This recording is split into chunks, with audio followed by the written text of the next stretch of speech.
So మనము శ్రీమద్ భగవద్గీత 6వ అధ్యాయము ధ్యాన యోగం చెప్పుకుంటూ ఉన్నాము. అందులో భాగంగా మనం సో ఎప్పట్లాగా నేను మిమ్మల్ని అందరినీ అడిగేటువంటి చిన్న రిక్వెస్ట్, ఈ యొక్క భగవద్గీత యథాతథం మనం ఏదైతే ఉన్నదో అది శిలా ప్రభుపాదుల వారి భాష్యాన్ని ఆధారం చేసుకుని మనం చెప్పుకుంటున్నాము.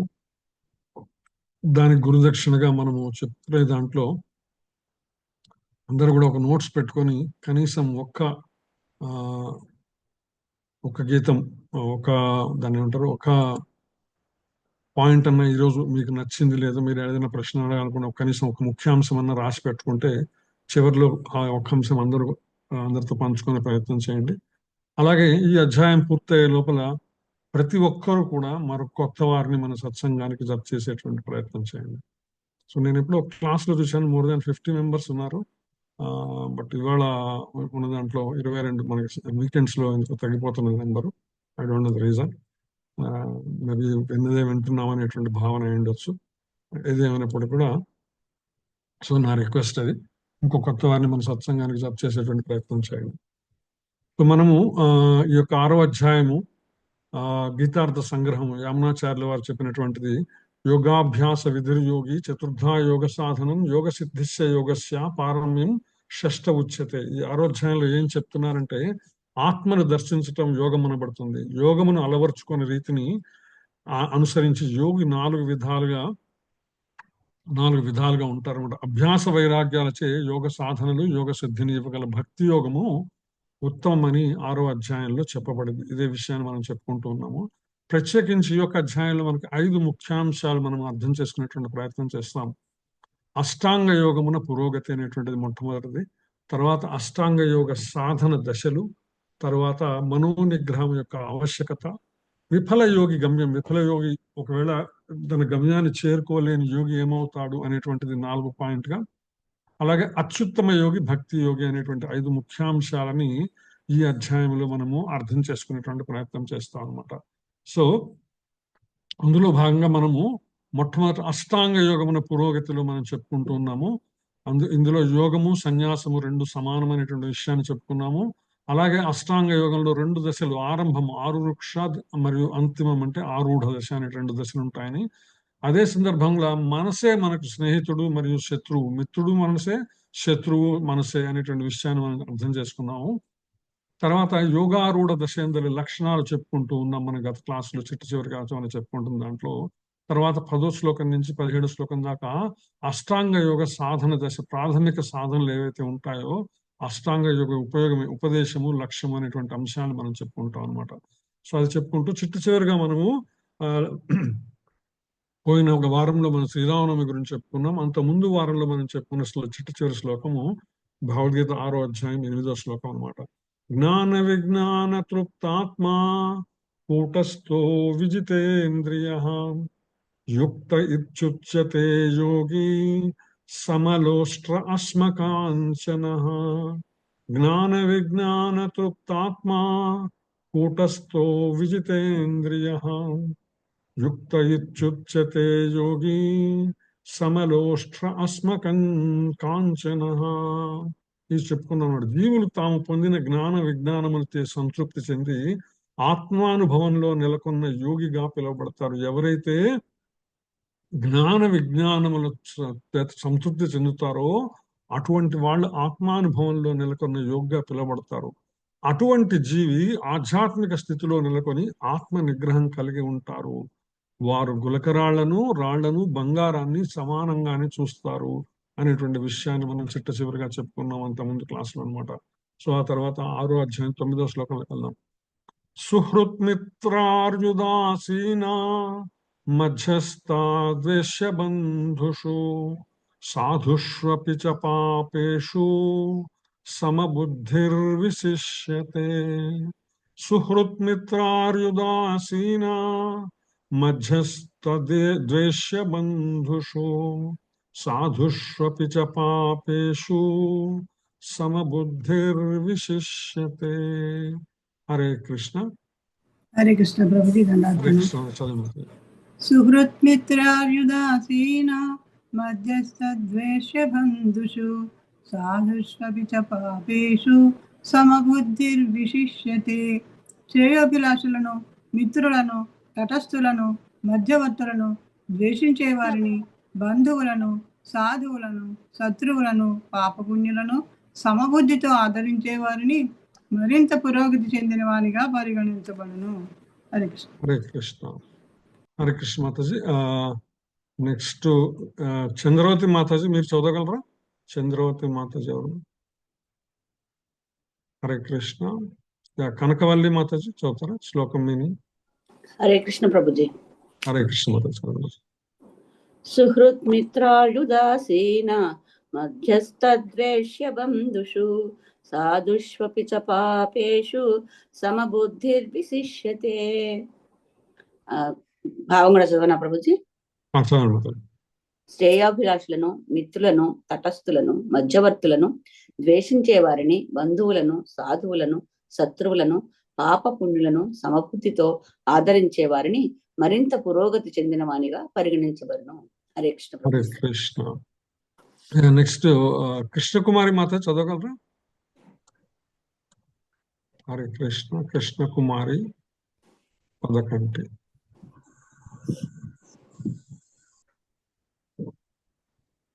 మాత చదవండి మాత.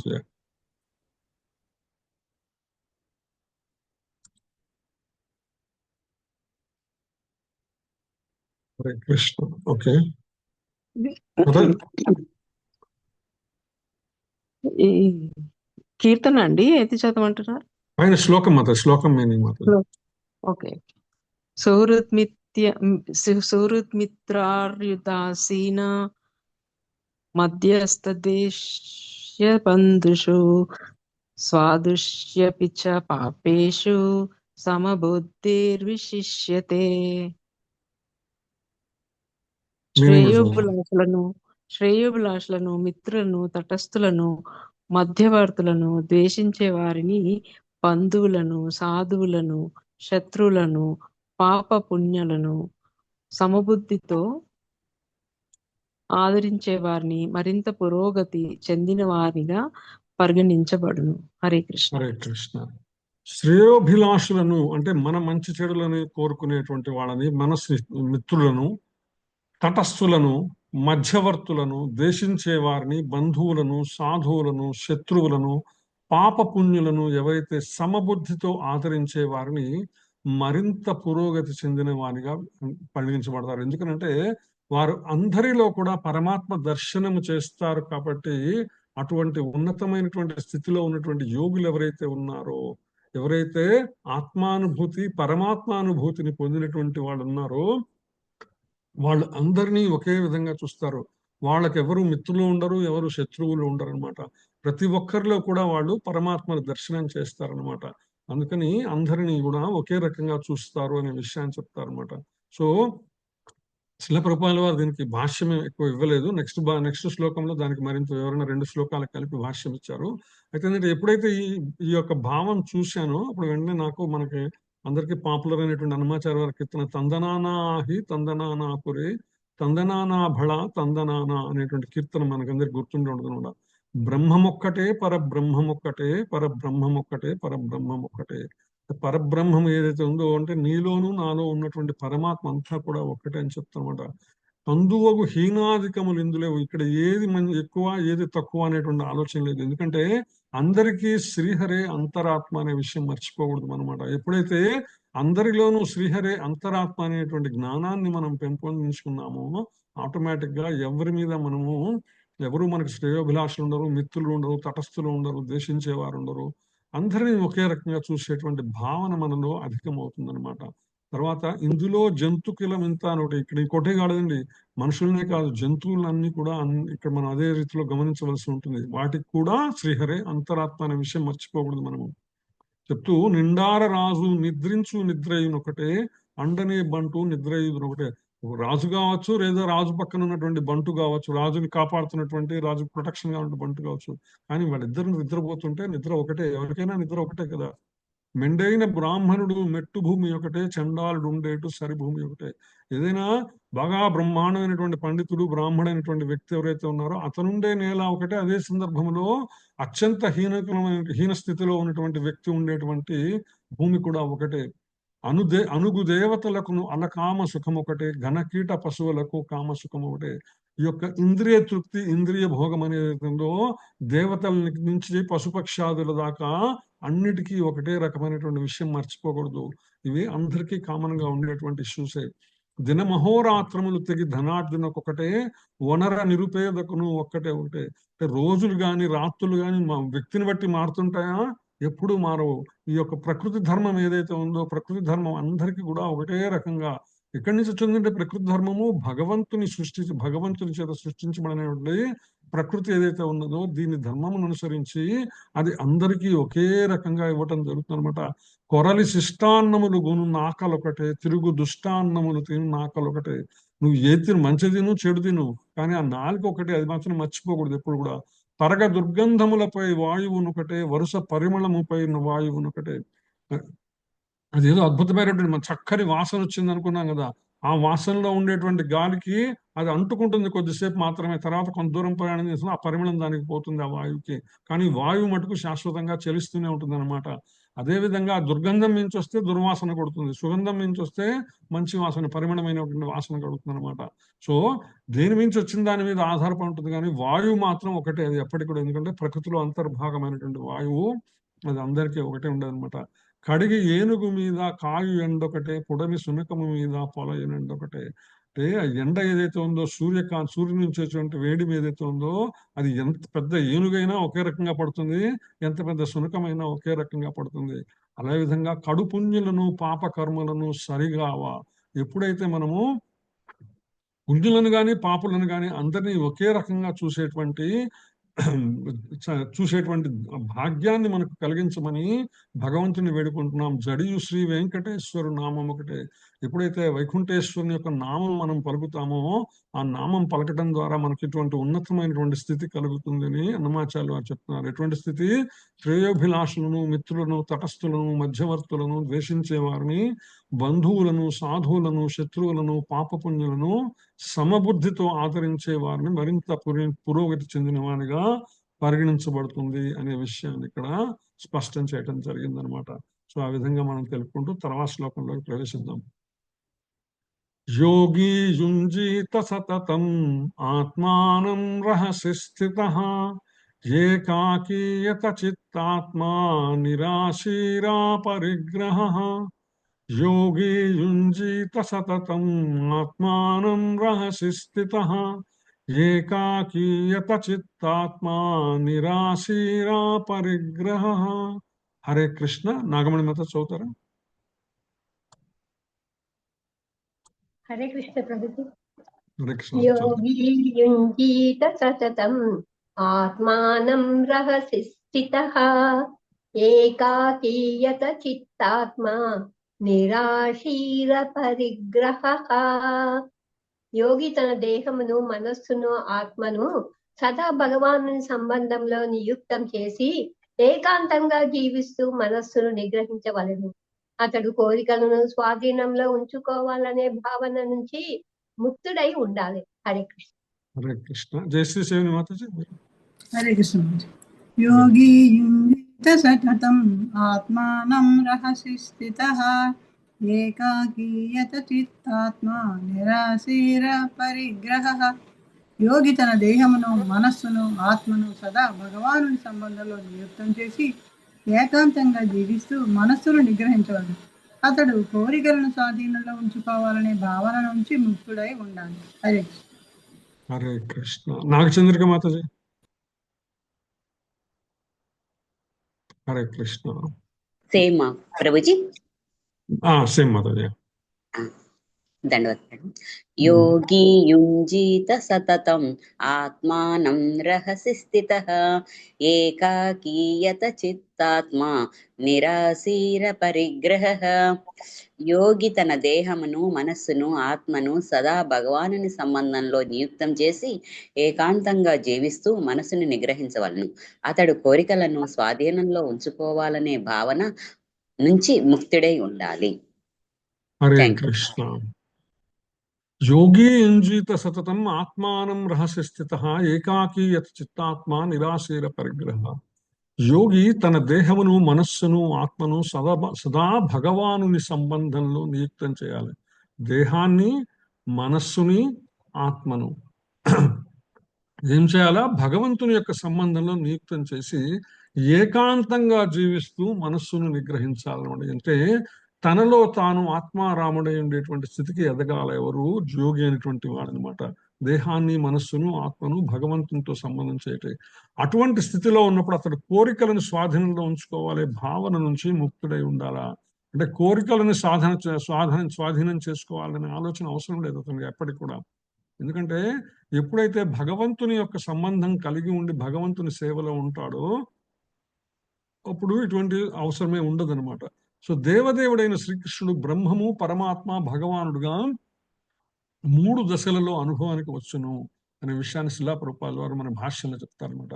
ఇది ఎక్కడ చెప్పబడిందంటే శ్రీమద్ భాగవతం 1వ స్కందం 2వ అధ్యాయం 11వ శ్లోకంలో చెప్పబడుతుంది. వదంతి తత్తత్వ విదస్తత్వం యత్ జ్ఞానమద్వయం బ్రహ్మేతి పరమాత్మేతి భగవానితి శబ్దతి. చాలా ఇంపార్టెంట్ శ్లోకం అండి ఇది శ్రీమద్ భాగవతంలో. ఈ ఒక్క శ్లోకాన్ని మనం అర్థం చేసుకోవాలంటే చాలా లోతైనటువంటి అర్థం తెలుస్తుంది అనమాట. ఆధ్యాత్మిక జ్ఞానం కలుగుతుంది మనకి. వదంతి తత్తత్వ విదస్తత్వం యత్ జ్ఞానం అద్వయం బ్రహ్మేతి పరమాత్మేతి భగవానితి శబ్దతే.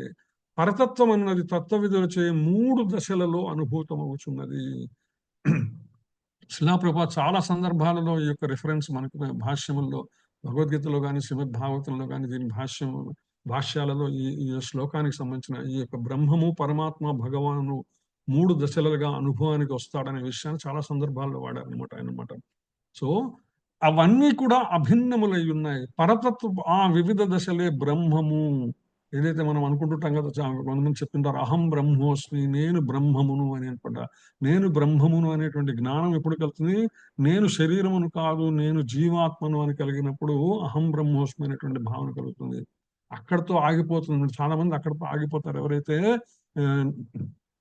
నిరాకారవాదులు, మాయావాదులు అని శిలాప్రభుపాదుల వారు నిర్వచిస్తారో వాళ్ళందరూ కూడా అక్కడితో ఆగిపోయే ప్రమాదం ఉంది. కానీ అంతటితో ఆగదండి యాత్ర, అక్కడ మొదలవుతుంది. అహం బ్రహ్మోస్మి తర్వాత పరమాత్మ మొత్తం నేనే కాదు, నాలో ఉన్నటువంటి బ్రహ్మము, ఇతర జీవులలో కూడా బ్రహ్మముగా ఉన్నటువంటి పరమాత్మ కూడా ఉన్నాడు. అంత జీవరాశి అన్నిటిలో కూడా భగవానుడు స్థితమైనాడు. అదే భగవానుడు తన దివ్యధామములోగా నెలకొని ఉన్నాడు. ఆ విధంగా భగవానుడు దివ్యధామంలో ఉన్నాడని, పరమాత్మ జీవరాశిలో విస్తరించున్నాడని, జీవరాశిగా విస్తరించినటువంటి పరమాత్మ ఎవరైతే ఉన్నారో అతని నుంచి వచ్చినటువంటి జీవాత్మ అయినటువంటి నేను బ్రహ్మమును అనేటువంటి అనమాట. బ్రహ్మము, పరబ్రహ్మము, భగవానుడు, ఈ 3 దశలలో భగవానుడు మనకు అనుభూతమవుతాడు అనే విషయాన్ని శిలాప్రభుపాదుల వారు స్పష్టం చేస్తున్నారు అనమాట. అందుకని శిలాప్రభుపాదులు అంటారు, నిరాకారవాదులు యోగులు సైతం ఏదైతే యోగ మార్గాన్ని మాత్రమే, ఏదో ఒక యోగ మార్గాన్ని పట్టుకుని ముందుకు వెళ్ళాలని అనేటువంటిది, అంటే భగవంతునికి శరణాగతి చేయకుండా, సంపూర్ణ శరణాగతి లేకుండా మిగిలిన యోగ మార్గముల ద్వారా భగవంతుని ఇది జన్మరాహిత్య స్థితిని పొందాలనే ప్రయత్నం చేసేటువంటి వాళ్ళు ఎవరైతే ఉన్నారో వాళ్ళు సైతం పరోక్షంగా కృష్ణ భక్తులే. అంటే శ్రీకృష్ణునికి శరణాగతి చేయకపోయినా కూడా పరోక్షంగా వాళ్ళు శ్రీకృష్ణ భక్తులు అవుతారు, ప్రత్యక్షంగా కాలేరన్నమాట. నిరాకార బ్రహ్మానుభవం లేదా పరమాత్మ అనుభవంలో ఆసక్తి కల వారు సైతం పాక్షికంగా కృష్ణ భక్తులే. ఒకవేళ వాళ్ళు నిరాకార బ్రహ్మానుభవాన్ని పొందాలనుకున్నా లేదా పరమాత్మ అనుభూతిని పొందాలనుకున్నా వారు పాక్షికంగా వాళ్ళు కృష్ణ భక్తులు. ఎందుకంటే ఈ యొక్క బ్రహ్మానుభవం కానీ పరమాత్మ అనుభవం కానీ దీనికి మూలం ఎక్కడుంది? ఆయన భగవంతునిలో ఉన్నటువంటి సర్వకారుడు అనేటువంటి శ్రీకృష్ణ భగవానుడిలో ఉన్నది అనే విషయాన్ని మర్చిపోకూడదు. ఎందుకంటే నిరాకార బ్రహ్మం శ్రీకృష్ణుని యొక్క దివ్యమైన దేహకాంతి, బ్రహ్మజ్యోతిగా చెప్పబడేటువంటి నిరాకార బ్రహ్మానుభవం ఏదైతే ఉందో అది భగవంతుని యొక్క దివ్య తేజస్సు. అది సర్వత్రా వ్యాపించిన పరమాత్మ రూపం శ్రీకృష్ణ రూపము. పరమాత్మానుభూతి ఎక్కడ జరుగుతుంది? అంతటా కూడా విస్తరించినటువంటి భగవానుడు ఎవరైతే ఉన్నారో, విశ్వమంతా కూడా విస్తరించినటువంటి భగవానుడు, అది శ్రీకృష్ణ రూపంలో ఉన్నాడు. అందుకని నిరాకారవాదులు యోగులు ఎవరైతే ఉన్నారో వీరు పరోక్షంగా కృష్ణ భక్తులే, కానీ కృష్ణ భావన భక్తి భావనలో అసంపూర్ణులు. వాళ్ళకి పూర్ణత్వం లేదనమాట, కంప్లీట్ కాల వాళ్ళది, ఇంకా మార్గంలోనే మధ్యలోనే ఆగిపోయేటువంటి పరిస్థితి అనమాట. అందుకని త్వరగా లేదా ఆలస్యంగా అత్యున్నత పూర్ణత్వం పొందటానికి వారు తమ సాధనలో నిష్ఠగా కొనసాగాలని ఇక్కడ ఉపదేశించబడింది. ఇక్కడ ఏం చెప్పారు భగవానుడు? అటువంటి స్థితి గనక ఉంటే, అంటే కేవలము బ్రహ్మానుభూతి పరమాత్మానుభూతి గనక ఉంటే వాళ్ళు మరింత కాలము సాధన చేయవలసి ఉంటుంది, నిష్ఠగా కొనసాగవలసి ఉంటుంది అనే అంశాన్ని ఇక్కడ భగవానుడు చెప్పినట్టు శిలాప్రభుపాదుల వారు మనకి భాష్యంలో తెలియజేస్తారు. మరి కృష్ణ భక్తులండి, కృష్ణ భక్తి భావన ఏదైతే ఉందో అది దేవదేవుని యొక్క దివ్యమైన ప్రేమయుత సేవలో సదా నెలకొల్టమే. కృష్ణ భక్తి పరాయణుడు బ్రహ్మం పరమాత్మ ఎవరో సంపూర్ణంగా తెలిసినటువంటి ఆధ్యాత్మికులలో అత్యున్నతుడు అనమాట. ఎందుకంటే ఆ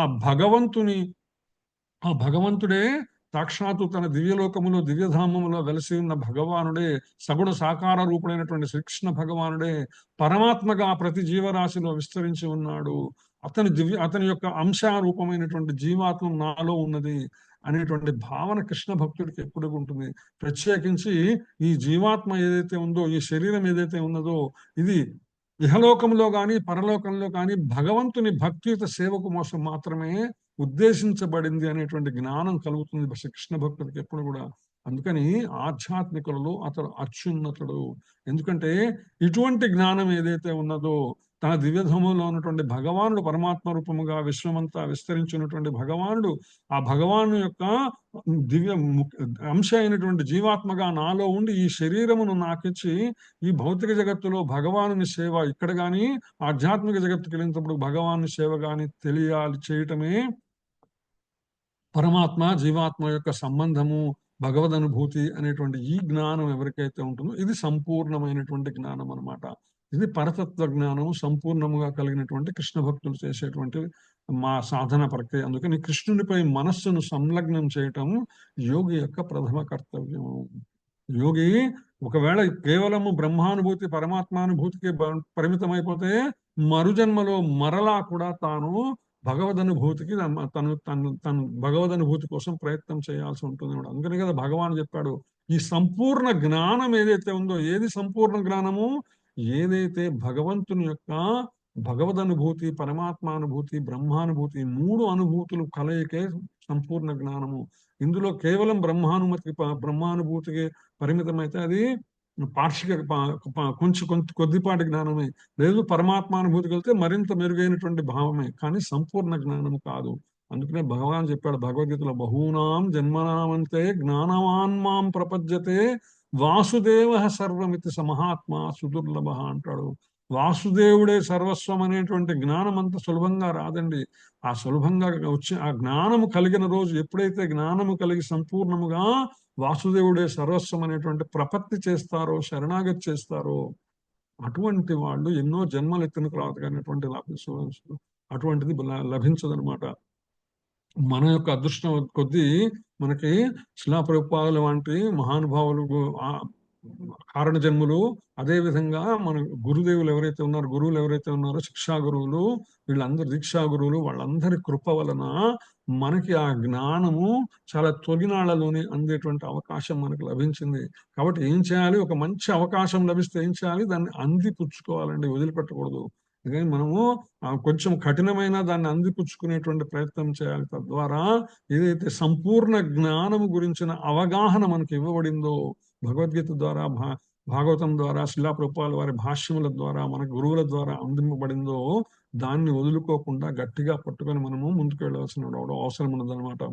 ఈ సందర్భంగా శిలాప్రభుపాదుల వారు సమాధి స్థితి గురించి కూడా ప్రస్తావిస్తున్నారు.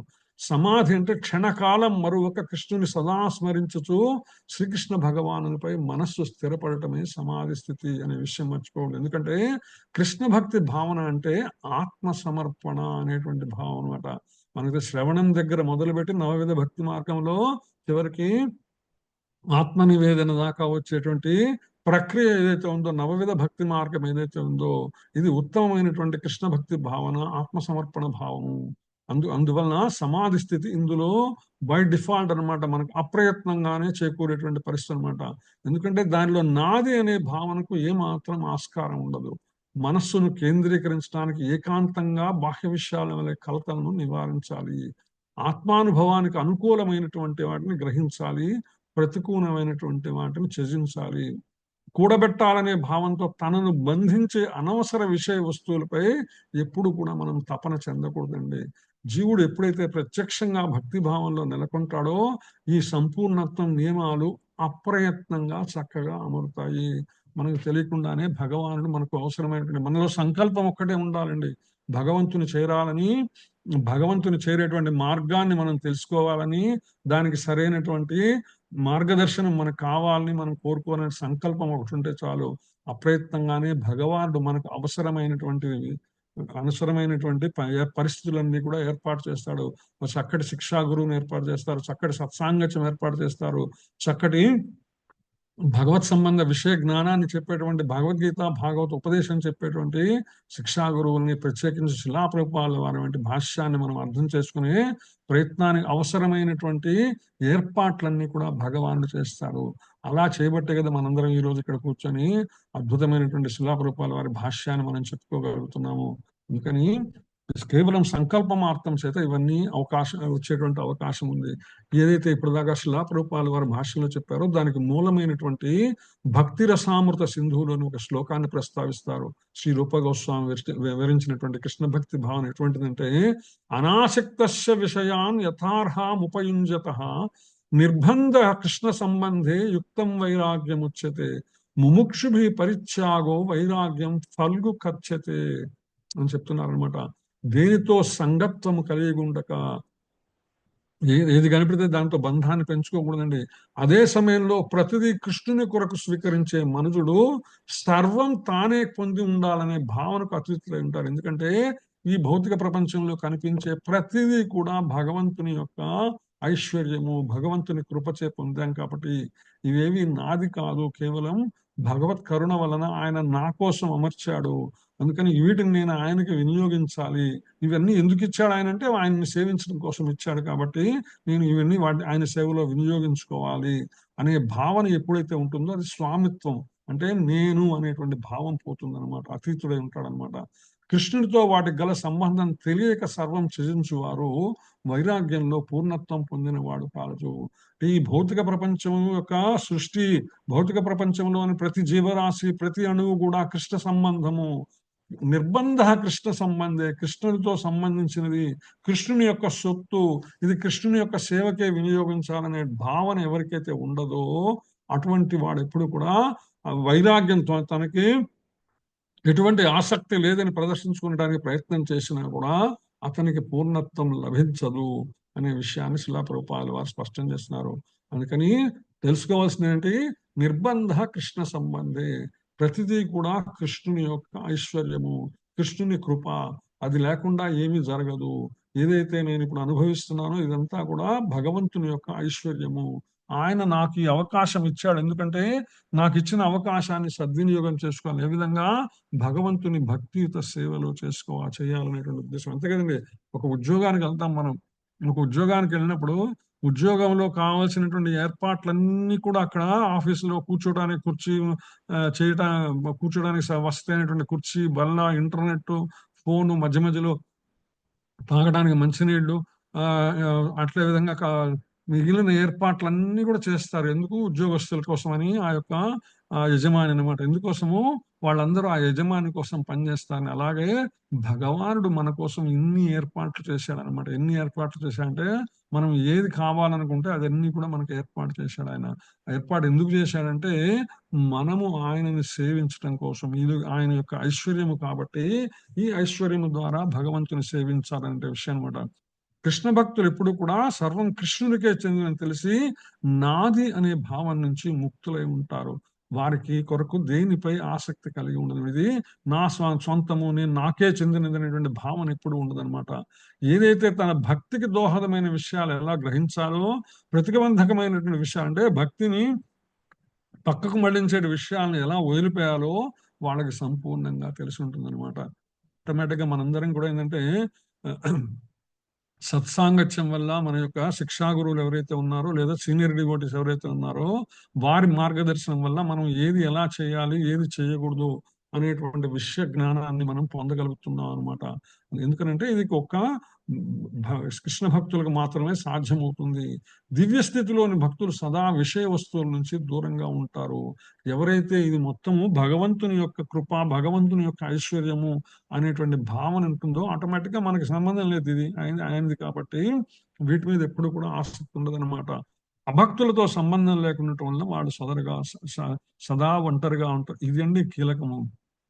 ఏకాకి యథచిత్తాత్మ అని ఇక్కడ చెప్పబడింది ఏదైతే ఉందో, ఏకాంతంగా జీవిస్తూ మనస్సును నిగ్రహించాలి. అంటే ఏమంటే ఎవరితో సంబంధం లేకుండా ఉండాలంటే ఎవరితో కాదు, ఇక్కడ కృష్ణ భక్తులతో సంబంధం ఉంటే ఆటోమేటిక్ గా దాని గురించే సంభాషణ జరుగుతుంది. కృష్ణ భక్తులు ఇద్దరు కలిసినప్పుడు ఏం మాట్లాడుకుంటారు? కేవలం కృష్ణ భక్తి గురించి మాట్లాడుకుంటారు, లేదా అంతకుముందు విన్న విషయాల గురించి మాట్లాడుకుంటారు. అంతకుముందు ఏ ఏ గురు మహారాజు ప్రవచనం గురించి విన్నామో, లేదా ఏ యొక్క శిక్షాగురు లెక్చర్ గురించి విన్నామో దాని గురించి సంభాషణ ఉంటుంది. శ్రీమద్ భాగవతం మీద సంభాషణ ఉంటుంది, భగవద్గీత సంభాషణ ఉంటుంది.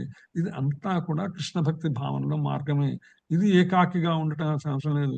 ఏకాకి ఎక్కడి నుంచి అవుతారంటే అభక్తుల నుంచి. ఎవరైతే భగవత్ సంబంధ విషయములు కాక ఇతర విషయములు మాట్లాడుతుంటారో వాళ్ళ నుంచి దూరంగా వెళ్ళిపోతారు అనమాట.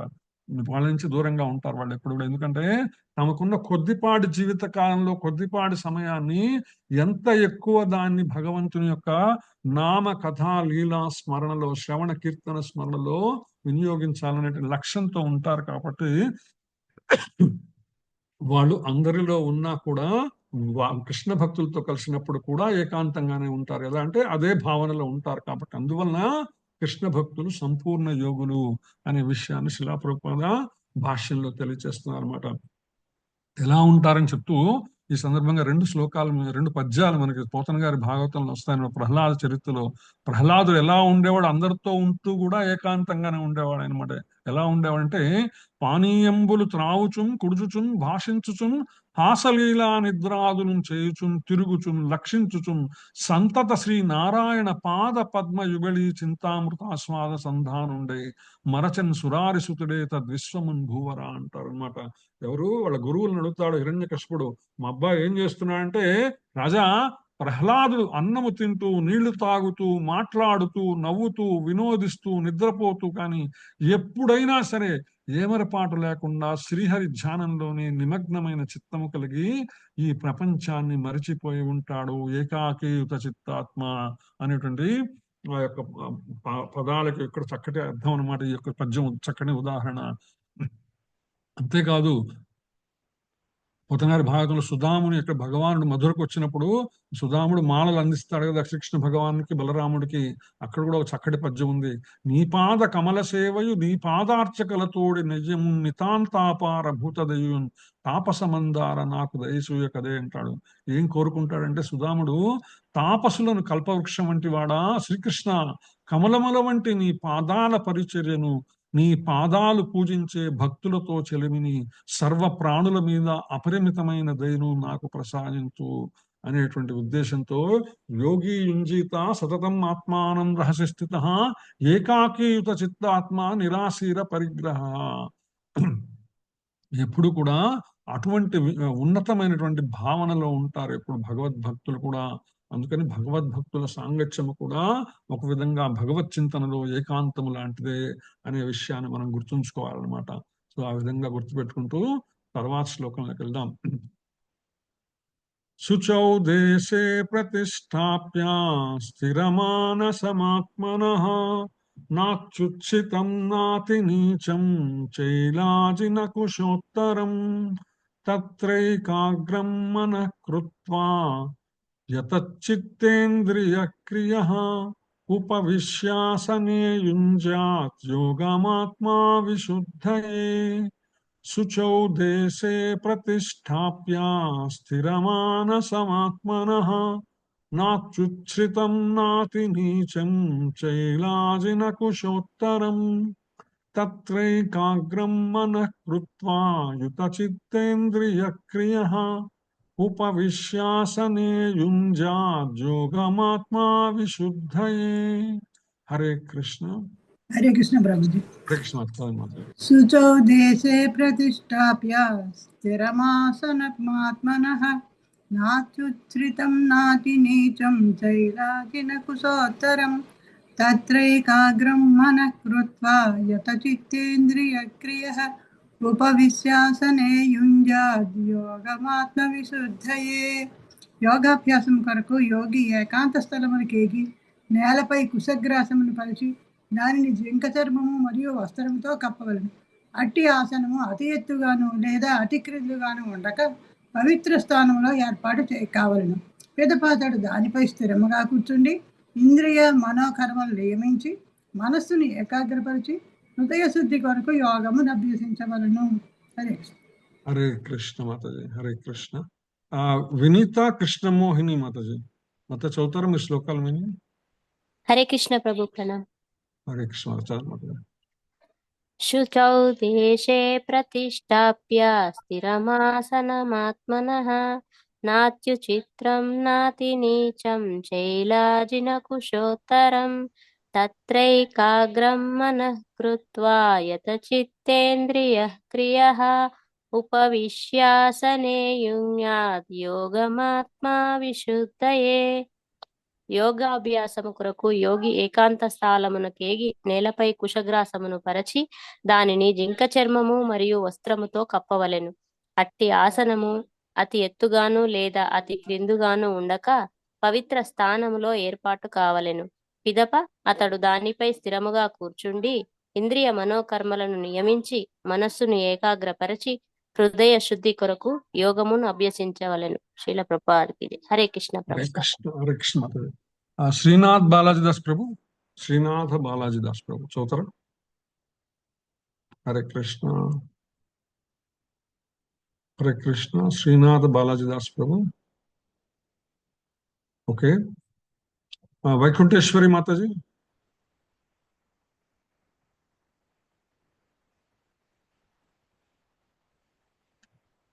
హరే కృష్ణ.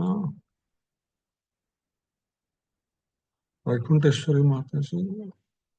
ఓకే, డిస్కనెక్ట్ అయిన మాతాజీ. ఓకే, రాధామాత చదవండి మాతాజీ. హరే కృష్ణ ప్రభుజీ ప్రణామాలు ప్రభుజీ. హరే కృష్ణ. శుచౌ దేశే ప్రతిష్టాప్య స్థిరమాసనమాత్మనః నాత్యుచ్ఛ్రితం నాతి నీచం శైలాజి కుశోత్తరం తైత్రాకాగ్రం మనః కృత్వా యతచిత్తేంద్రియ క్రియః ఉపవిశ్యాసనయ యుంజద్ యోగమాత్మా విశుద్ధయే. యోగాభ్యాసము కొరకు యోగి ఏకాంత స్థలమున కేగి నేలపై కుశగ్రాసమును పరిచి దానిని జింక చర్మము మరియు వస్త్రముతో కప్పవలెను. అట్టి ఆసనము అతి ఎత్తుగాను లేదా అతి క్రిందుగాను ఉండక పవిత్ర స్థానములో ఏర్పాటు కావలెను. పిదప అతడు దానిపై స్థిరముగా కూర్చుండి ఇంద్రియ మనోకర్మలను నియమించి మనసును ఏకాగ్ర పరిచి హృదయ శుద్ధి కొరకు యోగము అభ్యసించవలెను. హరే కృష్ణ ప్రభు. కృష్ణ. ధన్యవాదాలు. Thank you. సో యోగాభ్యాసము కొరకు ఏదైతే యోగాభ్యాసం ఇక్కడ చెప్పబడుతున్నదో అష్టాంగ యోగ మార్గం ఏదైతే ఉన్నదో అదనమాట. యోగాభ్యాసము కొరకు యోగి ఏకాంత స్థలమునకు వెళ్ళి నేలపై కుశగ్రాసమును పరిచి ఎలా కూర్చోవాలి అష్టాంగ యోగ విధానంలో చేసేటువంటి వ్యక్తి అంటే ఒక ఏకాంత స్థలంలోకి వెళ్ళాలి. ఇంక తన చుట్టూ ఎవరు లేనటువంటి ప్రదేశానికి వెళ్ళి నేలపై కుశగ్రాసాన్ని పరిచి, అంటే దర్భ అంటారు కదా మనం వాడతారు గడ్డి లాంటిది, దాన్ని పరుచుకోవాలన్నట. దానిని జింక చర్మము మరియు వస్త్రముతో కప్పాలి అనమాట. దాని మీద జింక చర్మం వేసి దాని మీద వస్త్రంతో కప్పి అటువంటి ఆసనం అత్యంత ఎత్తుగా ఉండకూడదు, అదే విధంగా అత్యంత కిందకు కూడా ఉండకూడదు అనమాట. అది పవిత్ర స్థానంలో ఏర్పాటు చేసుకోవాలి. దాని తర్వాత దానిపై కూర్చుండి ఇంద్రియ మనోకర్మలను నియమించి మనస్సును ఏకాగ్రపరిచి ఏం చేయాలి? అతడు ఇంద్రియాన్ని మనస్సు యొక్క కర్మలు ఏవైతే ఉంటాయో వాటినంటిని నియంత్రించాల్సి ఉంటుంది అనమాట. మనస్సును ఏకాగ్రపరచాల, హృదయ శుద్ధి కోసం యోగాన్ని అభ్యసించాలి అనే విషయాన్ని చెప్తున్నారు ఇక్కడ అష్టాంగ యోగ విధానంలో ఉన్నటువంటి విషయం అనమాట.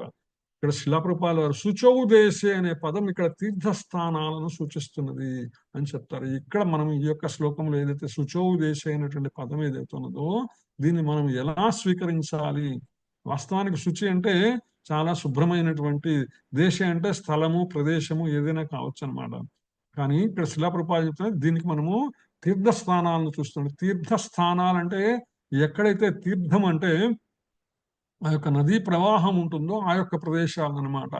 భరత భూమిలో యోగులు భక్తులు ఇల్లి వదిలి గంగా యమున వంటి పవిత్ర నదులు ప్రవహించే ప్రయాగ, మధుర, బృందావనం, హృషికేశ్, హరిద్వారం వంటి తీర్థస్థానాలకు వెళ్ళి ఏకాంత యోగాభ్యాసం చేస్తారు అనేటువంటిది అనమాట. కొంతమంది యోగులు ఎవరైతే ఉంటారో నదీ తీర ప్రాంతాలకు వెళ్ళి నదీ ప్రవాహం ఏంటంటే తమ యొక్క జీవన శైలి కొనసాగడానికి ఇబ్బంది లేకుండా ఉండటానికి అదే సందర్భంగా ఏకాంతంగా ఉండి ఆ యొక్క ప్రదేశంలో ఉత్తమమైనటువంటి స్థానములలో అక్కడ ఉండి వాళ్ళు తీర్థస్థానాలకు వెళ్ళి ఏకాంత యోగాభ్యాసం చేస్తారు వాళ్ళు. అయితే ఏంటంటే శిలాప్రభుపాల వారు ఏంటంటే ప్రత్యేకించి శిలాప్రభుపాల వారు ఈ భాష్యం రాసింది యూరప్ అమెరికా వాళ్ళకి చెందినటువంటి ఉద్దేశంతో, కాబట్టి ఇది అన్ని వేళలా అందరికీ సాధ్యం కాదు. ముఖ్యంగా పాశ్చాత్య దేశస్తులకి, ఏ దేశంలో అయితే వాళ్ళు ఉన్నారో అక్కడి నుంచి వాళ్ళు ఇక్కడికి వచ్చి తీర్థస్థానాలకు వచ్చి చేయటం అనేది ఇంత సులభమైనటువంటి విషయం కాదు, సాధ్యం కాదు. ధనం పొందు నగరాలు ధనం పొందేటువంటి యోగ సంఘాలు కొన్ని ఇప్పుడు మనం చూస్తుంటాం అనమాట. అనేక యోగా నేర్పిస్తాం అనేటువంటి అసోసియేషన్స్ మనకు కనిపిస్తుంటాయి అనమాట. ఆ విధంగా మేము ధ్యాన యోగం నేర్పిస్తాము, లేకపోతే మేము ఆసన యోగం నేర్పిస్తాము, లేకపోతే మేము ఇంకొక యోగం రాజ యోగం నేర్పిస్తాము. ఇట్లా యోగములు అనమాట, హఠయోగం నేర్పిస్తాము. రకరకాల యోగములన్నీ నేర్పించడానికి రకరకాల సంఘాలన్నీ ఇప్పుడు పుట్టుకొచ్చేసినాయి, ప్రపంచవ్యాప్తంగా పుట్టుకొచ్చినాయి. ఒక భారతదేశమే కాదండి, ప్రపంచవ్యాప్తంగా పుట్టుకొచ్చినాయి అనమాట. ఇవన్నీ ఏంటంటే ఒక ఫీజు అనమాట, కొంత డబ్బు కట్టడం, తద్వారా మనము దాని నుంచి ఫలం పొందేటువంటి ప్రయత్నం ఉన్నది. ఇటువంటి సంఘాలు ఏవైతే ఉన్నాయో ఇవి వాస్తవ యోగ సాధనకు తగినటువంటివి కాదు. ఎందుకంటే వాళ్ళు అష్టాంగ యోగము విధానంలో ఉన్నటువంటి ఒకటో లేదా రెండో ముఖ్యమైనటువంటి అంశాలను తీసుకొని వాటి మీద మాత్రమే ఫోకస్ చేసి వాటిని మాత్రమే ప్రచారం చేసుకుని వాటి ద్వారా డబ్బు సంపాదించాలనేటువంటి ఆలోచన తప్ప సంపూర్ణమైనటువంటి అష్టాంగ యోగ విధానం యమ నియమ ఆసన ప్రాణాయామ ప్రత్యాహార ధారణ ధ్యాన సమాధి యోగాలు ఏవైతే ఉన్నాయో ఈ యొక్క యోగం విధానాలు అన్నిటినీ సంపూర్ణముగా వాళ్ళు ముందు వాళ్ళకి తెలియదు అనమాట. ఎందుకంటే కలికాలంలో ఇది ఆచరణ సాధ్యం కానటువంటి విషయం, ఆచరించడానికి అంత సాధ్యమైనటువంటి విషయం కాదనమాట. అందుకని వాళ్ళు ఏం చేశారు, వాటిలో కొన్ని తీసుకొని వాటి ద్వారా కొంత వాళ్ళు దాని మీద వ్యాపారం చేసేటువంటి దృక్పథం ఇప్పుడు ప్రపంచవ్యాప్తంగా మనం చూస్తున్నాం. భారతదేశంలో అయితే విస్తృతంగా కూడా ఉన్నదనమాట. అయితే ఆత్మ నిగ్రహం లేని మనోచంచలత కలవారు ధ్యానం కొనసాగించలేరు. ఎవరైతే ప్రత్యేకైతే ధ్యానం మాత్రమే వాళ్ళు చెప్పేటువంటి ప్రయత్నం చేస్తున్నారో, ధ్యాన యోగం అనేటువంటి విధానాన్ని ప్రచారం చేసుకుని తద్వారా వాళ్ళు దాని మీద సంపాదించుకుంటున్నారో వాళ్ళ గురించి చెప్తున్నాడు. ఆత్మ నిగ్రహం లేకుండా మనోచంచలత కలవారు ధ్యానాన్ని కొనసాగించలేరు. ఎందుకంటే కలియుగంలో జనులు అల్పాయుష్కులు. ఈ పక్కన చెప్పినటువంటి శ్లోకంలో ఏదైతే ఉన్నదో ఏకాంత స్థలానికి వెళ్ళటము, అక్కడ గ్రాసాన్ని పరచడం, దాని మీద జింక చర్మము. ఇప్పుడు ప్రస్తుత కాలంలో భారతదేశం లాంటి చోట్ల జింక చర్మం కలిగి ఉండటం అది ఎఫెన్స్ అనమాట. మనం బై మిస్టేక్ మనకి దగ్గర జింక చర్మం ఉంటే మనల్ని పోలీసులు వచ్చి అరెస్ట్ చేసేటువంటి అవకాశం ఉన్నదనమాట. నీకు ఎక్కడ దొరికింది, ఇది ఎక్కడి నుంచి తీసుకొచ్చావు అనమాట. అందుకని అది సాధ్యమయ్యేటువంటి పని కాదు ప్రస్తుత కాలంలో అనమాట.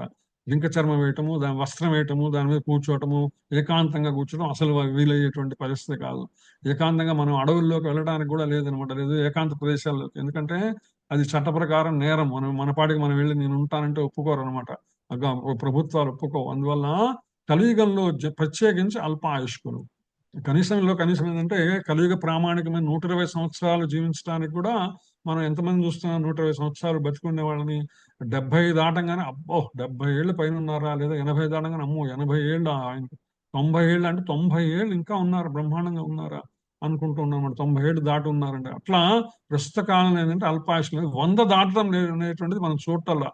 మేబీ ఎక్కడో ఒక్కడో ఇద్దరు 100 దాటిన వాళ్ళు మనకు కనిపిస్తారేమో ప్రపంచవ్యాప్తంగా తప్ప. ఈ కలియుగానికి కాల పరిమితి 120 సంవత్సరాలు ఉన్నప్పటికీ కూడా 100 కనీసం 100 దాటేటువంటి పరిస్థితి ఎవరికి లేదనమాట. అందుకని ప్రత్యేకించి ఆధ్యాత్మిక పురోగతిలో బద్ధకస్తులు తాపత్రయాలచే కలత చెంది ఉంటారు. ఇది మనకి శ్రీమద్ భాగవతం మందాహ సుమంద మతయో మందభాగ్య అనేటువంటి శ్లోకంలో వస్తుంది కదా. ఈ యొక్క బద్ధకస్తులు అనమాట ఆధ్యాత్మిక పురోగతిలో ప్రత్యేకంగా కలియుగంలో తాపత్రయాలతో కలత చెంది ఉంటారు. ఎప్పుడు కూడా ఏదో ఒక కలతతో నిండి ఉంటుంది మనసంతా కూడా కలియుగంలో అనమాట. ఎందుకంటే కలహయుగం ఇది, కలియుగము. ఆ కలహం ఎక్కడో లేదండి, ఎవరి మనసులో వాళ్ళ కలహం ఉంటుందన్నమాట. ఈ విషయం ఇలా చేయాలా, అటు చేయాలా, ఇటు చేయాలంటే సంఘర్షణ నిరంతరము ఈ కలహం ఎవరి మనసులో వాళ్ళకి కొనసాగుతూనే ఉంటుంది అనమాట.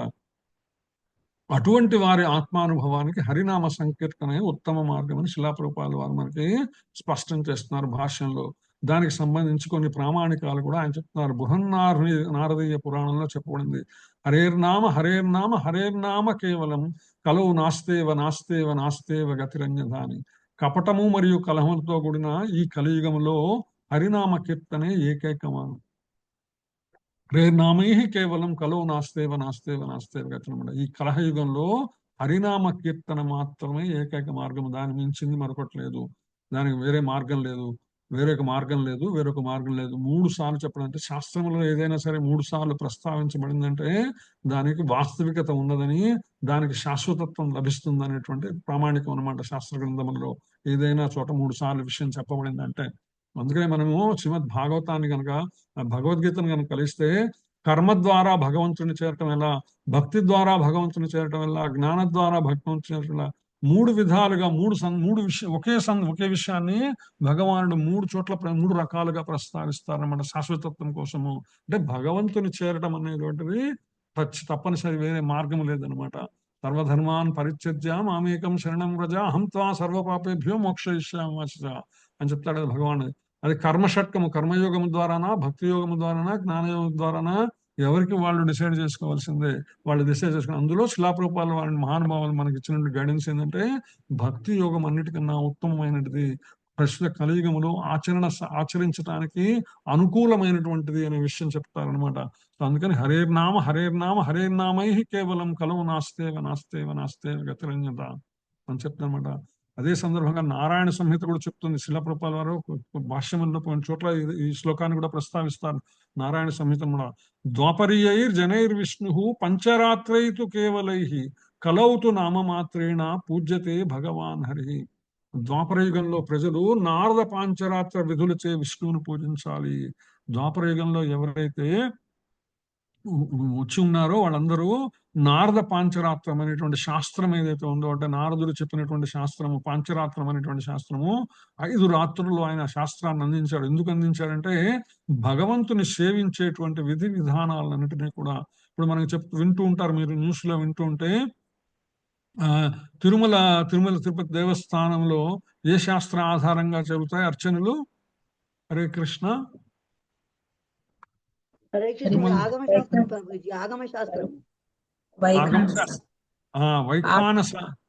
వైఖానస ఆగమం అంటారు మాతాజీది.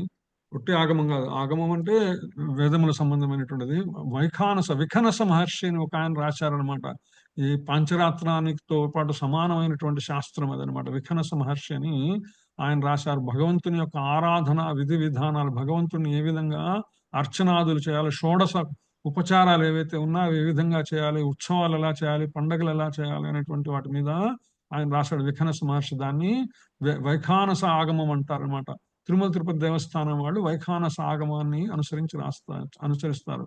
అదే మిగిలినటువంటి దేవాలయాల్లో మనకి ఇక్కడ యాదాద్రిలో ఉన్న యాదగిరిగుట్టలో లక్ష్మీనరసింహస్వామి కానీ, లేదా భద్రాచలంలో ఉన్నటువంటి రామచంద్రుల వారికి కానీ అక్కడ అనుసరించేటువంటి శాస్త్రం పాంచరాత్రం అనమాట. ఏదైతే ఇక్కడ చెప్పబడిందో పాంచరాత్ర ఆగమం అంటారు అనమాట. నారదుడు వచ్చినటువంటి ఆగమ శాస్త్రం అది. దీన్ని పాంచరాత్ర ఆగమం అంటారు. అది వైఖానస ఆగమం అంటారు అనమాట. ఆగమ శాస్త్రంలో కూడా ఉన్నటువంటి కొద్దిపాటి తేడాలు, పెద్ద తేడాలు ఏముండవు. అది వాళ్ళు వాడేటువంటి ఉపయోగించేటువంటి మాన్యువల్ అనమాట. ఒక విధంగా ఇదంటే మాన్యువల్ అంటారు. ఇప్పుడు అంతే కదా, మోడర్న్ మనం ఏదైనా ఒక ఎక్విప్మెంట్ కొన్నాము. ఒక ఎక్విప్మెంట్ కొన్నప్పుడు ఒక రిఫ్రిజిరేటర్ లేదా ఇంకొక ఏదైనా టెలివిజన్ కొంటే ఒక మాన్యువల్ ఇస్తారనమాట తయారు చేసినటువంటి వాళ్ళు. ఎట్లా దీన్ని వాడుకోవాలి, ఎలా వాడకూడదు అని అనమాట అని చెప్తారు. అలాగేంటంటే వైఖానస శాస్త్రం అంటే, వైఖానస శాస్త్రం కూడా భగవంతుని ఆరాధన విధి ఎలా చేయాలి, ఎలా చేయకూడదు అనేటువంటి విషయం చెప్తుంది వైఖానస శాస్త్రం. సేమ్ పాంచరాత్రం కూడా అదే చెప్తుంది. అయితే కొద్దిపాటి తేడా ఉంటాయి రెండింటికి కూడా అక్కడక్కడ అనమాట. వాడు చేసేటువంటి విధానంలో ఒకటి ముందు ఒకటి వెనక, మొత్తం ఓవరాల్ గా అందరూ ఫాలో అయ్యేటువంటిది అదే అదే టెంప్లెట్, తేడా ఏముండదు అనమాట. సో ఆ పాంచరాత్రైతు కేవలం ద్వాపరయుగంలో ప్రజలు నారద పాంచరాత్రం అనుసరించి విష్ణువుని పూజించాలి. మరి కలియుగంలో అంటే కలవుతూ నామమాత్రేణ పూజ్యతే భగవాన్ హరి. అయితే కలియుగంలో ప్రజలు భగవంతుని హరిని పవిత్ర నామం చేతనే పూజించవచ్చు. వేరే మార్గం ఏమవసరం లేదు. కేవలం హరినామ స్మరణమే చాలు. ఇంకా అంతకు మించినటువంటి అవసరం ఏమీ లేదు అని చెప్తుంది అన్నమాట నారాయణ సంహిత. అదే సందర్భంగా కలిసంతరణోపనిషత్ తీసుకుంటే ఆ బ్రహ్మగారు చెప్తారు, బ్రహ్మోవాచ హరే కృష్ణ కృష్ణ కృష్ణ హరే హరే, హరే రామ రామ రామ హరే హరే ఇది షోడశకం నామ్నాం కలికల్మష నాశనం నతపాతరూపాయ సర్వవేదేషు దృశ్యతే. మొత్తం వేద సాహిత్యాన్ని శోధించిన తర్వాత కలి కల్మష నాశనమునకు 16 పదాల హరే కృష్ణ కీర్తన కంటే అద్భుతమైన మతపరమైన పద్ధతి కనుగొనబడలేదు. మనం ఏదైతే హరే కృష్ణ మహామంత్రాన్ని జపిస్తున్నామో, హరినామాన్ని జపిస్తున్నామో అంత సులభమైనటువంటిది ఏం కాదండి. చాలా వేద పురాణముల చేత శాస్త్రముల చేత నిర్ధారించబడినటువంటిది. కలియుగంలో తప్పనిసరిగా అందరూ ఆచరించవలసినటువంటిది. అందుకనే భగవానుడు కూడా చెప్పిందంటే, ఈ భగవానుడే సంపూర్ణుడు, వాసుదేవుడనే సర్వస్వమే తెలుసుకొని శరణాగతి చేసేవాళ్ళు తక్కువ ఉంటారు. హరే కృష్ణ మహామంత్రాన్ని అందించేటువంటి, హరిమంత్రాన్ని అందించేటువంటి వాళ్ళే చాలా తక్కువగా కనపడతారు అన్నమాట. అందులో స్వీకరించే వాళ్ళు చాలా తక్కువగా ఉంటారు, స్వీకరించే వాళ్ళు ఆచరించే వాళ్ళు చాలా తక్కువగా ఉంటారు. ఆచరించే వాళ్ళలో ఆత్మానుభూతి పొందేవాళ్ళు హరికృష్ణ మహామంత్ర నామ జపం ద్వారా చాలా తక్కువ ఉంటారు. ఎందుకంటే సంపూర్ణ శరణాగతి. ఏ ధామాం ప్రపద్యంతే, భగవాన్కి ఏ విధంగా మనం శరణాగతి చేస్తే ఆ విధంగా మనం అనుగ్రహిస్తాడు భగవానుడు. మనం సంపూర్ణ శరణాగతి చేస్తే సంపూర్ణముగా అనుగ్రహిస్తాడు. మనం పాక్షికంగా శరణాగతి చేస్తే, అంటే కొద్దిపాటి శరణాగతి చేస్తే ఆయన అలాగే అనుగ్రహిస్తాడు అనమాట. అందుకని మనం ఏ విధంగా భగవానుకి హరినామం ద్వారా ఆయన శరణాగతి చేస్తున్నాం అనేటువంటి ముఖ్యము. ప్రత్యేకించి కలియుగానికి ఉద్దేశించమంటే హరినామం మించినటువంటిది ఇంకోటి లేదనమాట. శ్రీమద్ భాగవతము 12వ స్కందం 3వ అధ్యాయం 3వ అధ్యాయం 52వ శ్లోకం కూడా చెప్తానమాట. కృతే ధ్యాయతే విష్ణు త్రేతాయాం యజతో ముఖైః ద్వాపరే పరిచర్యాయాం కలో తత్ హరికీర్తనాత్ అని చెప్తుంది. కృతయుగమున విష్ణు ధ్యానము వలన, త్రేతాయుగమున యజ్ఞాచరణ వలన, ద్వాపర యుగమున భగవానుని పాద పద్మ పరిచర్య వలన ఏ ఫలము కలుగునో, కలియుగమున కేవలము హరే కృష్ణ మహామంత్ర కీర్తనంచే, హరినామ స్మరణతోనే, హరికీర్తనాత్ హరినామ స్మరణతోనే మొదలవుతుందని చెప్తానమాట. అలాగే మనం శ్రీమద్ భాగవతం కనుక చూసుకుంటే, శ్రీమద్ భాగవతం మొట్టమొదటి వాక్యం ఏమిటి? ఎక్కడ మొదలవుతుంది శ్రీమద్ భాగవతము? మొట్టమొదట తొలి వాక్యం ఏంటి శ్రీమద్ భాగవతం? దానికన్నా ముందు ఇంకోటి ఉన్నది మరి. ఓం నమో భగవతే వాసుదేవాయ, ఓం నమో భగవతే వాసుదేవాయ అంటే ద్వాదశాక్షరి మంత్రంతో మొదలవుతుంది అనమాట. అంటే శ్రీమద్ భాగవతం మొదలయ్యేది దేంతో? ద్వాదశాక్షరి మంత్రంతో. శ్రీమద్ భాగవతం దేని గురించి చెప్తుంది? భగవాను గురించి చెప్తుంది, భగవంతుని యొక్క విజ్ఞాన శాస్త్రము. శ్రీమద్ భాగవతం సాక్షాత్తు భగవంతుని స్వరూపమే. 12 స్కందములు కూడా భగవంతుని శరీరాంగములే. 1-2 స్కందములు పాదములైతే 12వ స్కందం ఆయన శిరస్సు అనేటువంటిది మనం చదువుకున్నాం అనమాట. ఆ విధంగా శ్రీమద్ భాగవతం 12 స్కందాలు భగవంతుని స్వరూపములే. ఆ 12 స్కందములలో మొట్టమొదటి ఎక్కడ మొదలవుతుందంటే ఓం నమో భగవతే వాసుదేవ, భగవంతుని హరినామ స్మరణతో మొదలవుతుంది. దీన్ని ద్వాదశాక్షరి మహామంత్రం అని కూడా చెప్తారనమాట. ఓం నమో భగవతే వాసుదేవాయ. మరి చిట్ట చివరి ఏం చెప్తారండి శ్రీమద్ భాగవతంలో? చిట్ట చివరి చెప్తారు, నామ సంకీర్తనం యస్య సర్వపాప ప్రణాశనం ప్రణామో దుఃఖ శమనస్తం నమామి హరిం పరం అని చెప్తుంది. చిట్ట చివరి శ్లోకం శ్రీమద్ భాగవతంలో ఏం చెప్తుందంటే, ఎవ్వని పవిత్ర నామములు సామూహిక సంకీర్తనం సమస్త పాపాలని నశింపచేస్తుందో, ఎవ్వనికి నమస్కరించుటే సమస్త దుఃఖాలు శమిస్తాయో, అట్టి దేవదేవుడైనటువంటి హరికి నేను నమస్కరించును అనేటువంటి శ్లోకంతో ముగిస్తుంది మనకి శ్రీమద్ భాగవతం అనమాట. అంటే సమస్త భాగవత సారము మొట్టమొదటి వాక్యంలో చిట్ట చివరి శ్లోకంలో ఇవ్వబడింది అనమాట. దేంతో మొదలైందంటే హరి గురించి మొదలైంది అనమాట. హరి గురించినటువంటి వాసుదేవుని గురించి వివరణ మాత్రమే శ్రీమద్ భాగవతం. 12 అక్షరములు, 12 అక్షరముల మహామంత్రము 12 స్కందములుగా మనకి చెప్పబడితే, ఆ 12 స్కందములు 12 స్కందాలుగా 12 అక్షరాల మహామంత్రం అదేది ఓం నమో భగవతే వాసుదేవాయ. ఆ 12 అక్షరాలు దేని గురించి చెప్తాయి? 12 స్కందాల్లో వివరించబడింది ఆ మహామంత్రం యొక్క ఉద్దేశము, లక్ష్యము, అర్థము, అంతరార్థము, పరమార్థం అంతా కూడా. ఇవన్నీ చెప్పిన తర్వాత 12వ స్కందంలో చిట్ట చివరి శ్లోకం ఏంది? నామ సంకీర్తనం యస్య, హరినామ సంకీర్తనం మించినటువంటిది హరిం పరం, హరినామ సంకీర్తనం మించినటువంటి వేరే మార్గమే లేదు అని చెప్తూ నమాచార్యులు అంటారన్నమాట. హరినామమే కడు ఆనందకరము మరుగవో మరుగవో మరుగవో మనస అంటారు. ఇందాక మనం ఏం చెప్పుకున్నాం, హరేర్నామ హరేర్నామ హరేర్నామై కేవలం కలవు నాస్తేవ నాస్తేవ నాస్తేవ గతిరన్యద. హరేర్నామ హరేర్నామ హరేర్నామ అనేటువంటి 3 సార్లు చెప్పబడింది ఆ శ్లోకం, ఆ యొక్క శ్లోకంలో భగవంతుని నామం అనమాట. అలాగే నాస్తేవ నాస్తేవ నాస్తేవ అనేటువంటి పదం కూడా 3 సార్లు చెప్పబడింది అనమాట. ఇందాక చెప్పుకున్న 3 సార్లు చెప్పబడితే శాశ్వతత్వం వస్తుంది అని, శాశ్వత కలుగుతుంది దానికని.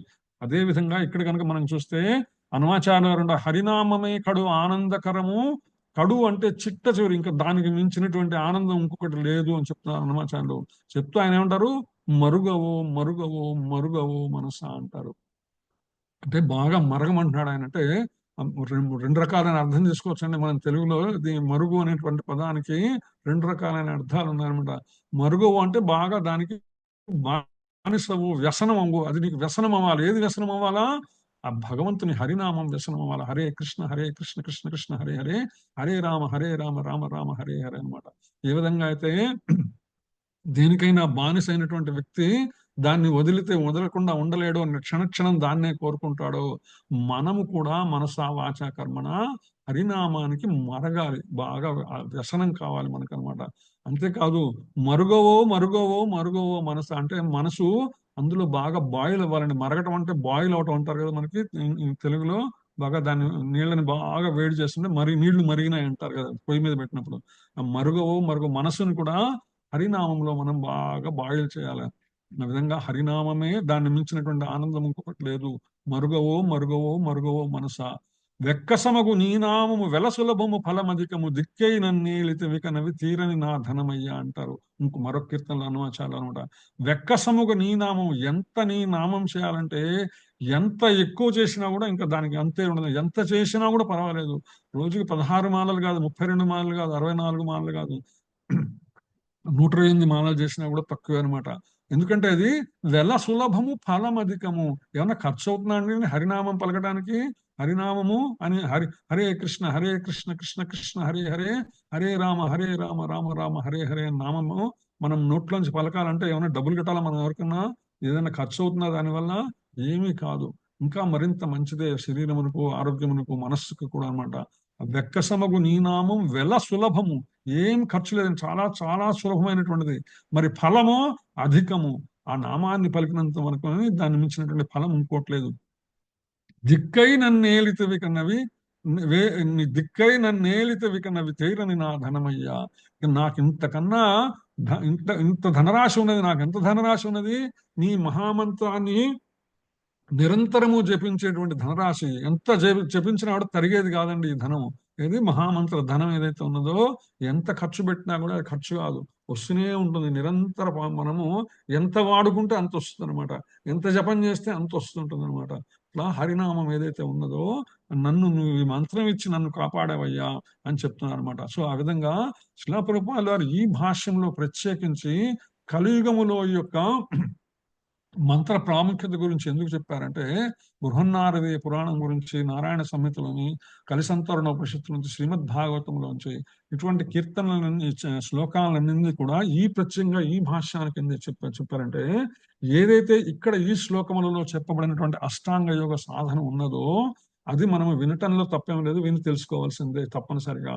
అయితే కలియుగంలో ఇటువంటి సాధన అనేటువంటిది ఏదైతే ఉందో అంత సాధ్యం కాదు, ఆచరణ కాదు. ఏకాంత ప్రదేశానికి వెళ్ళడం సాధ్యం కాదు. అక్కడ ఎత్తైన ప్రదేశంలో కూర్చోవడం, మరీ ఎత్తైంది మరీ నీచమైంది సాధ్యం కాదు. అక్కడ కూర్చొని మనము గ్రాసాన్ని పరుచుకొని దాని మీద జింక చర్మం వేసుకుని దాని మీద మనం వస్త్రం కప్పుకొని మనం కళ్ళు మూసుకొని ఇంద్రియాలన్నిటినీ నిగ్రహించి మనస్సును ఏకాగ్రపరిచి హృదయ శుద్ధి కోసం యోగాన్ని అభ్యసించడం అన్నది ఆచరణకు సాధ్యమయ్యేటువంటి విషయం కాదు అనే విషయం చెప్తారన్నమాట. చెప్తూ భగవానుడు కూడా మనకి తర్వాత చెప్తారనమాట. ఇదే అధ్యాయంలో చివరికి భక్తి యోగమును మించినటువంటిది మీరు ఒకటి లేదయ్యా అని చెప్తారు. అంటే అన్ని వివరాలు మనకు అందించాల్సిన తన బాధ్యతగా భగవాన్ అన్ని విషయాలు చెప్తారు. అన్ని విషయాలు చెప్పి ఏం చేయాలనేది మనకు వదిలిపెడతారు. స్వతంత్రం అనమాట. అక్కడే మనకి ఇబ్బంది వస్తుంది. ఎక్కడైతే స్వతంత్రం ఇవ్వబడిందో అక్కడ దుర్వినియోగం అయ్యేటువంటి అవకాశం ఉంది.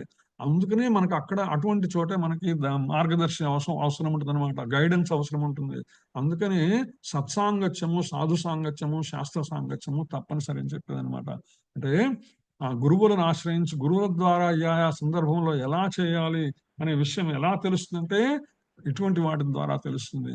అందుకని అష్టాంగ యోగ విధానంలో ఏదైతే పద్ధతి ఉందో అది చెప్తూ, కానీ కలియుగానికి అవసరమైంది ఏంటంటే హరినామమే. హరినామాన్ని మించినటువంటిది మరొకటి లేదు అని శిలా ప్రభుపాద చెప్తూ ఇక్కడ ముగిస్తారనమాట. సో ఆ విధంగా మనం ఇవాటి దాకా అక్కడ చెప్పుకున్నాము. ఇవాటి దాకా మనం చెప్పుకున్న విషయాల గురించి ఏమైనా సరే మార్పులు చేర్పులు కానీ, లేదా ఏమైనా ప్రశ్నలు కానీ, లేదా నేను ముందు చెప్పినట్టు మీరు ఏదైనా బై మిస్టేక్ ఏదైనా ఒక ముఖ్యాంశం మీరు నోట్ చేసి పెట్టుకొని ఉంటే పుస్తకంలో అది కానీ షేర్ చేసుకోండి. హరే కృష్ణ. హరే కృష్ణ. హరే కృష్ణ ప్రభుజీ. ప్రణామాలు ప్రభుజీ. దండత్ మాతాజీ. ఆగమ పంచరాత్రం అనేది తెలుసు కానీ వైఖాన ఆగమ పంచమాత్రం అని తెలియదు మా ప్రభుజీ. వింటుంటేనో అర్థమవుతుంటాయి ప్రభుజీ. ఇంకొకటి ద్వాదశాక్షరి మంత్రము 12 అక్షరాలని తెలుసు కానీ 12 స్కందాలకు ఒక్కొక్క అక్షరం అని వర్తించుతుందని ఇప్పుడే విన్నాం ప్రభుజీ. చాలా విషయాలు చెప్తుంటారు ప్రభుజీ. హరే కృష్ణ. హరే కృష్ణ. హరే కృష్ణ ప్రభుజీ. ప్రణామాలు ప్రభుజీ. హరే కృష్ణ మాతాజీ. ప్రభుజీ మీరు ఇందాక చెప్పారు కదా సంకల్పం చేసుకోవడం అంటే, సంకల్పం అన్నా శరణాగతి అన్నా సేమ్ మా ప్రభుజీ. ఇంకొకటి ఏమంటే మనం ప్రతిరోజు నిత్య పూజలో మనం భగవంతుడిని ఇలా సంకల్పం చేసుకోవడంలో కోరిక అనేది అట్లా అనుకోవచ్చా, లేకపోతే అది కరెక్టేనా లేకపోతే అది తప్పంటారా అనేది డౌట్ ఉంది ప్రభుజీ. ఓకే మాతాజీ. కన్ఫ్యూజ్ అయింటారు మీరైతే. సంకల్పం అంటే మనం పూజలో చేసుకునే సంకల్పం కాదు. ఏంటంటే సంకల్పం అంటే నా ఉద్దేశం ఏంటంటే మన మనసులో భావన రావడం అనమాట. మన మనసులో ఏదైతే మనం అనుకుంటామో తలుచుకుంటామో, నిన్ను తలచినంచనే నామది ఏదో జల్లు జల్లు అని అంటారు అన్నమాచార్యులు ఇంకో కీర్తనలో. సో ఎప్పుడైతే మనం తలుచుకుంటామో భగవంతుణ్ణి, ఏమని తలుచుకుంటామో భగవంతుని చేరేది ఎలా అనేటువంటి భావన మనలో ఏదైతే మనసులో వస్తుందో అది సంకల్పం అనమాట. ఎప్పుడైతే ఆ భావన వచ్చిందో దానికి తగ్గట్టుగా భగవానుడు ఏర్పాట్లు చేస్తాడు. మన దగ్గరికి భక్తుల్ని పంపిస్తాడు, మన దగ్గరికి శిక్షాగురువులు పంపిస్తారు, మన దగ్గరికి శాస్త్రాలు పంపిస్తారు, శాస్త్రజ్ఞానం చెప్పే విధానాన్ని పంపిస్తారు, అన్ని ఆయన అరేంజ్ చేస్తాడు. ఇప్పుడు అంతే కదా, నేను కానీ మీరు కానీ ఇక్కడ ఉన్న వాళ్ళందరం కూడా ఈ భగవంతుని గురించి తెలుసుకోవాలి అనేటువంటి ఒక ఆలోచనతోనే మనందరం ఇక్కడ చేరాము. అవునా కదా? ఎలా చేరామంటే ఒక్కొక్కళ్ళు ఒక్కొక్క విధంగా చేరాము. ఇంకొకళ్ళ ద్వారా తెలుసు, మనకు ప్రత్యక్షంగా తెలుసు, మనంతటా తెలుసుకున్నాం. లేదా వేరే వాళ్ళు లేదండి ఇట్లా మీరు సత్సంగం జరుగుతుందండి, మీరు వస్తారా, జాయిన్ అవుతారా అని. ఇవన్నీ భగవంతుడు చేసేటువంటి ఏర్పాట్లు అనమాట. ఆయన మనకి కబురు పెడతాడు. కబురు పెట్టి ఇలా భగవద్గీత చెప్తున్నారు, వినే అవకాశం ఉంది, రావచ్చు మీరు అని చెప్తాడు ఎందుకంటే ఎప్పుడు జరుగుతుంది ఎప్పుడంటే మన మనసులో మొదట ఆలోచన వస్తుంది. ఆ సంకల్పం, అది సంకల్పం అంటే. మీరు పూజల్లో చేసుకునే సంకల్పం ఏంటంటే అది మనం భగవంతుని మన అడ్రస్ చెప్తాం. అది సంకల్పం అంటే ఒక విధంగా అది యాక్చువల్ గా. కలియుగే వైవస్వరే కలియుగే ప్రథమపాదే జంబూద్వీపే భరతవర్షే భరతఖండే మేరో దక్షిణ దిగ్భాగే శ్రీరంగస్య ఉత్తరప్రదేశ్, ఇవన్నీ మనం చెప్పుకుంటాం కదా. ఇవన్నీ ఏంటంటే ఈ సంకల్పం ఏంటంటే అది పూజా విధానం కోసం. మనం ఎక్కడున్నాము, ఏ యుగంలో ఉన్నాము, ఏ సంవత్సరంలో ఉన్నాము, ఏ ప్రదేశంలో ఉన్నాము, ఇవన్నీ మనం చెప్పుకుంటాం పూజలో. ఆ సంకల్పం అది. ఇక్కడ నేను చెప్పిన సంకల్పం ఏంటంటే మనం ఈ యొక్క భగవద్జ్ఞాన విజ్ఞానాన్ని తెలుసుకోవాలి అనేటువంటి ఆలోచన వచ్చే భావన సంకల్పం. ఆ సంకల్పం నేను చెప్పాను మాత్రం. హరే కృష్ణ. శరణాగతి అంటే కంప్లీట్ గా ఏంటంటే అది డిఫరెంట్. అది తెలుసుకోవడం ఒక ఎత్తు, మనం వింటాం హరే నామ హరే నామ హరే నామై కేవలం కలవ నాస్తేవ గతిరన్యద విన్నాం.